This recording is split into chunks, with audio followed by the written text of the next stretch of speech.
La Bible en un an, le 25 avril, le livre des Juges, chapitre 4, verset 1 au chapitre 5, verset 31, le livre des Psaumes, chapitre 92, verset 1 à 16, le livre des Proverbes, chapitre 13, versets 13 et 14, l'évangile de Luc, chapitre 6, versets 12 à 36. Le livre des Juges, chapitre 4. Les enfants d'Israël firent encore ce qui déplaît à l'Éternel après qu'Éhud fut mort, et l'Éternel les vendit entre les mains de Jabin, roi de Canaan, qui régnait à Hatsor. Le chef de son armée était Sisera, et habitait à Haroshet Goïm. Les enfants d'Israël crièrent à l'Éternel, car Jabin avait 900 chars de fer, et il opprimait avec violence les enfants d'Israël depuis 20 ans. Dans ce temps-là, Déborah, prophétesse, femme de Lapidoth, était juge en Israël. Elle siégeait sous le palmier de Déborah, entre Rama et Bethel, dans la montagne d'Éphraïm. Et les enfants d'Israël montaient vers elle pour être jugés. Elle envoya appeler Barak, fils d'Abinoam, de Kedesh Nephtali, et elle lui dit, « N'est-ce pas l'ordre qu'a donné l'Éternel, le Dieu d'Israël? Va, dirige-toi sur le mont Tabor, et prends avec toi 10 000 hommes des enfants de Nephtali et des enfants de Zabulon. J'attirerai vers toi au torrent de Kison, Sisera, chef de l'armée de Jabin, avec ses chars et ses troupes, et je le livrerai entre tes mains. » Barak lui dit, « Si tu viens avec moi, j'irai, mais si tu ne viens pas avec moi, je n'irai pas. » Elle répondit, « J'irai bien avec toi, mais tu n'auras point de gloire sur la voie où tu marches, car l'Éternel livrera Sisera entre les mains d'une femme. » Et Déborah se leva et elle se rendit avec Barak à Kedesh. Barak convoqua Zabulon et Nephtali à Kedesh. 10 000 hommes marchèrent à sa suite et Déborah partit avec lui. Héber, le Kénien, s'était séparé des Kéniens, des fils de Hobab, beau-père de Moïse, et il avait dressé sa tente jusqu'au chêne de Tsanaïm, près de Kedesh. On informa Sisera que Barak, fils d'Abinoam, s'était dirigé sur le mont Tabor, et depuis Haroshet Goïm, Sisera rassembla vers le torrent de Kison tous ses chars, 900 chars de fer, et tout le peuple qui était avec lui. Alors Déborah dit à Barak, « Lève-toi, car voici le jour où l'Éternel livre Sisera entre tes mains. L'Éternel ne marche-t-il pas devant toi ?» Et Barak descendit du mont Tabor, ayant 10 000 hommes à sa suite. L'Éternel mit en déroute devant Barak, par le tranchant de l'épée, Sisera, tous ses chars et tout le camp. Sisera descendit de son char et s'enfuit à pied. Barak poursuivit les chars et l'armée jusqu'à Haroshet Goïm, et toute l'armée de Sisera tomba sous le tranchant de l'épée, sans qu'il en restât un seul homme. Sisera se réfugia à pied dans la tente de Jaël, femme de Héber, le Kénien, car il y avait paix entre Jabin, roi de Hatsor, et la maison de Héber, le Kénien. Jaël sortit au devant de Sisera et lui dit, « Entre, mon seigneur, entre chez moi, ne crains point. » Il entra chez elle dans la tente et elle le cacha sous une couverture. Il lui dit, « Donne-moi, je te prie, un peu d'eau à boire, car j'ai soif. » Elle ouvrit l'outre du lait, lui donna à boire et le couvrit. Il lui dit encore, « Tiens-toi à l'entrée de la tente, et si l'on vient t'interroger en disant, « Y a-t-il ici quelqu'un ?» tu répondras, « Non. » Jaël, femme de Héber, saisit un pieu de la tente, prit en main le marteau, s'approcha de lui doucement et lui enfonça dans la tempe le pieu qui pénétra en terre. Il était profondément endormi et accablé de fatigue et il mourut. Comme Barak poursuivait Sisera, Jaël sortit à sa rencontre et lui dit, « Viens, et je te montrerai l'homme que tu cherches. » Il entra chez elle, et voici, Sisera était étendu, mort, le pieu dans la tempe. En ce jour, Dieu humilia Jabin, roi de Canaan, devant les enfants d'Israël. Et la main des enfants d'Israël s'appesantit de plus en plus sur Jabin, roi de Canaan, jusqu'à ce qu'ils eussent exterminé Jabin, roi de Canaan. Le livre des Juges, chapitre 5. En ce jour-là, Déborah chanta ce cantique avec Barak, fils d'Abinoam. Des chefs se sont mis à la tête du peuple en Israël, et le peuple s'est montré prêt à combattre. Bénissez-en l'Éternel. Roi, écoutez, prince, prêtez l'oreille. Je chanterai, oui, je chanterai à l'Éternel, je chanterai à l'Éternel, le Dieu d'Israël. Ô Éternel, quand tu sortis de Séhir, quand tu t'avanças des champs d'Édom, la terre trembla et les cieux se fondirent, et les nuées se fondirent en eau.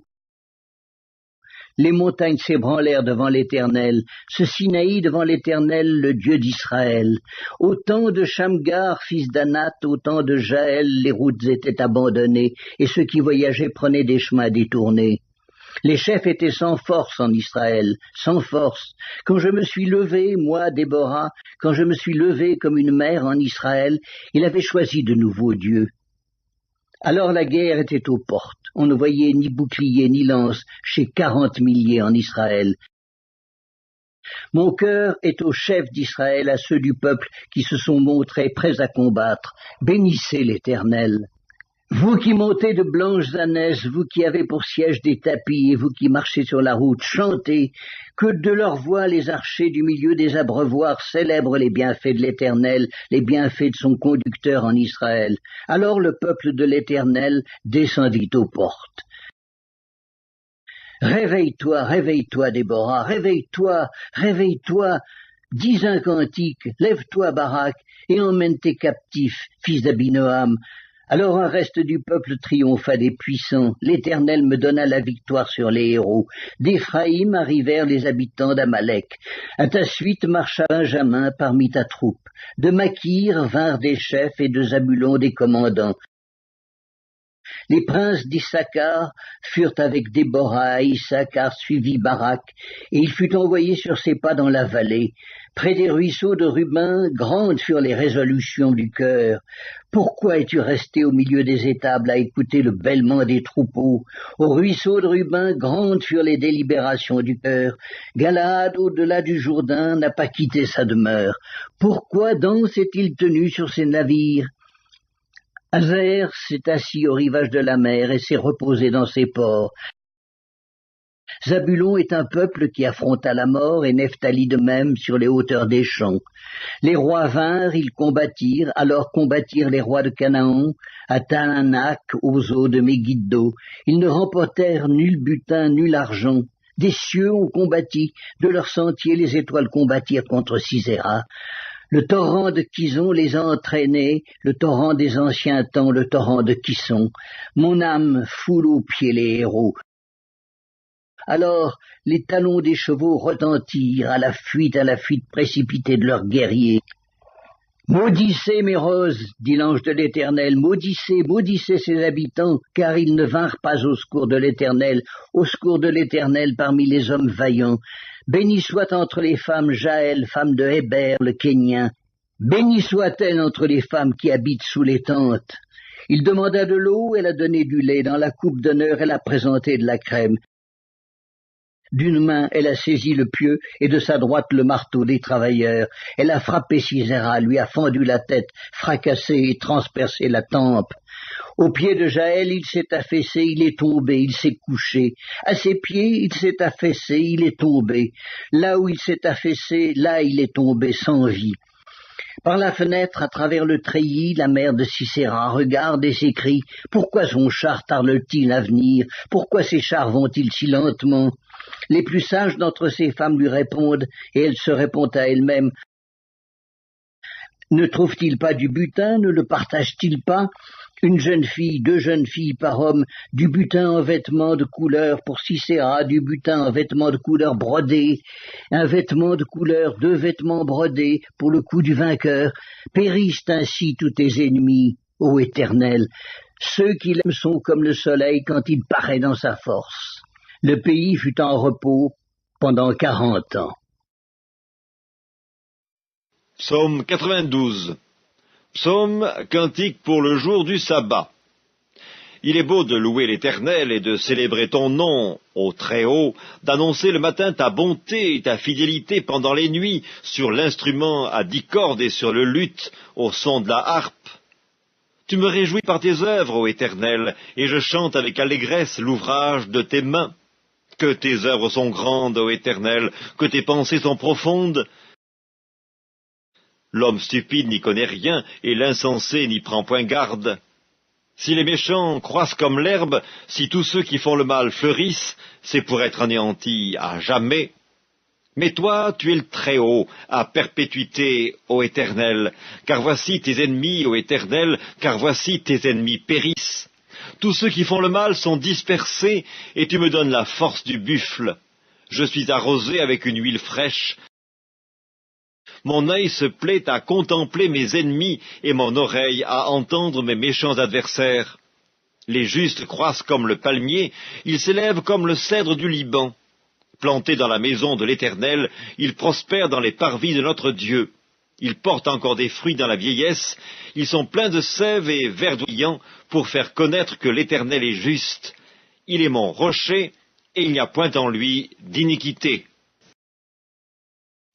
Livre des Proverbes, chapitre 13. Celui qui méprise la parole se perd, mais celui qui craint le précepte est récompensé. L'enseignement du sage est une source de vie pour détourner des pièges de la mort. Évangile de Luc, chapitre 6.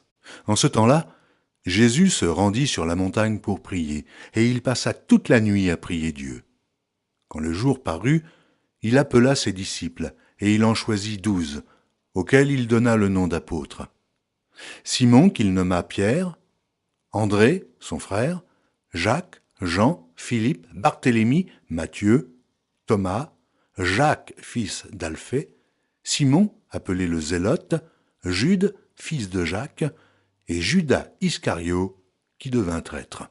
Il descendit avec eux et s'arrêta sur un plateau, où se trouvait une foule de ses disciples et une multitude de peuples de toute la Judée, de Jérusalem et de la contrée maritime de Tyr et de Sidon.